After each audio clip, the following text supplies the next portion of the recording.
Today we are recording the review of the book Pandemic that was written by Sonia Shah in 2016, and this book explores the fascinating worlds of diseases and pathogens. And in her book, she says that there are possibilities that a bat from China can start a disease that can spread in other five continents in a single day. And she has also discussed that how diseases evolve and what can be done to stop these diseases.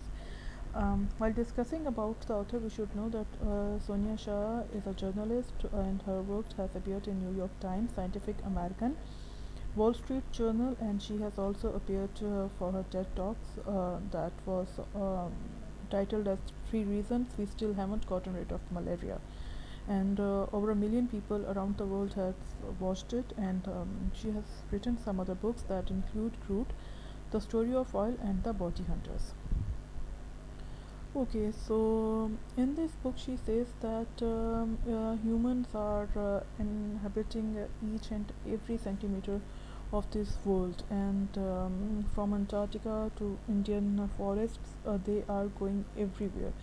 And she says that the diseases or the viruses that were earlier not this dangerous for humans are now became so resistant that they are affecting the human body in a very aggressive way.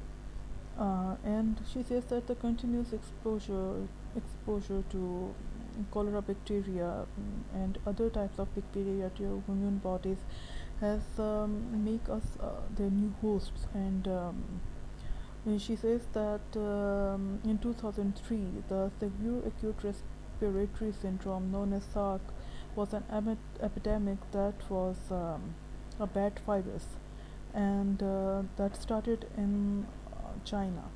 And the vendors in the market were selling live animals such as turtles and snakes and bat, and the virus eventually traveled from these animals to the human. And earlier it was not strong enough to harm humans, but since this market has so many wild animals and the space is so small, the virus got continuous exposure that it and needed to adopt itself to the other animals and eventually to people. And in a blink, the outbreak started. Okay, and she says that we have got measles and tuberculosis from cows, and from pigs we have got pertussis, and from ducks we have got influenza. And she says that the humans transportation have evolved rapidly, and now humans are moving from one continent to another. So if a person is a carrier of any disease, he or she can take this disease to the other end of the world in no time.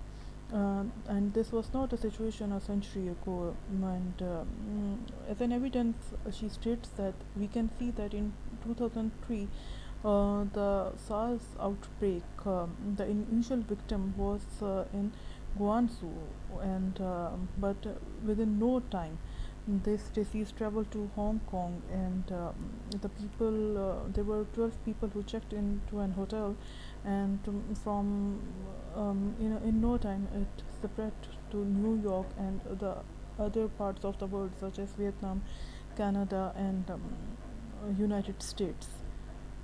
Okay. In her book, she states that despite advancements in human waste management and feces can still lead to dangerous outbreak. Today, people in many different industries are trained about proper hygiene and sanitation techniques, but it took a long time for us to get to this relatively clean environment. And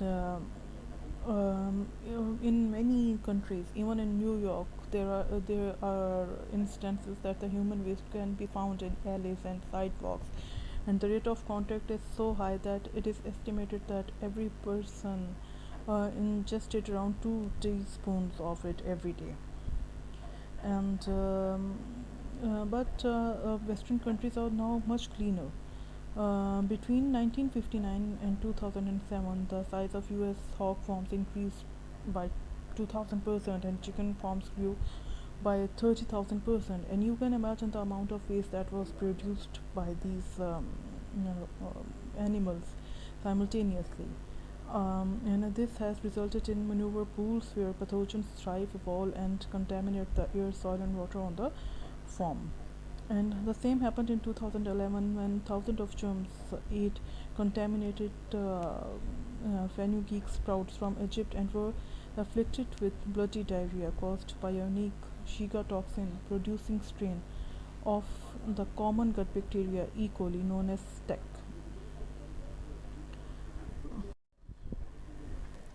Okay, and she further states that pandemics thrive in large crowds. Many people are attracted to the world's large and vibrant cities. Since the beginning of the 19th century, New York has been home to people from all over the world seeking work and better life.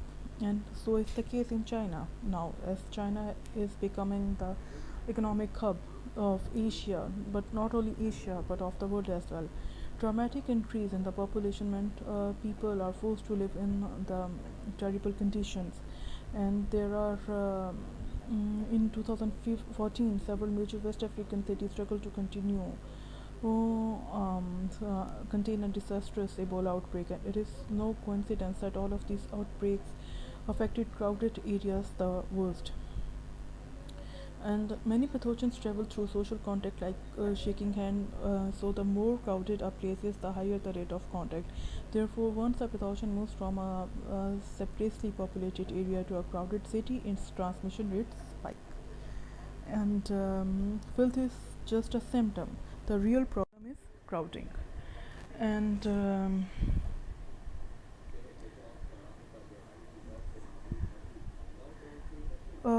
she states that it's human nature to be frightened of exotic diseases, but it is also easy to get carried away and miss the dangers that lurk at home. When Ebola broke out in 2014, the whole world took notice and was terrified. Nearly two-thirds of Americans feared the epidemic would enter and spread throughout the country. Even government agencies overreacted. But the fact is that they were not paying attention to the pathogens that were sprouting in their own areas, like Lyme disease and other diseases.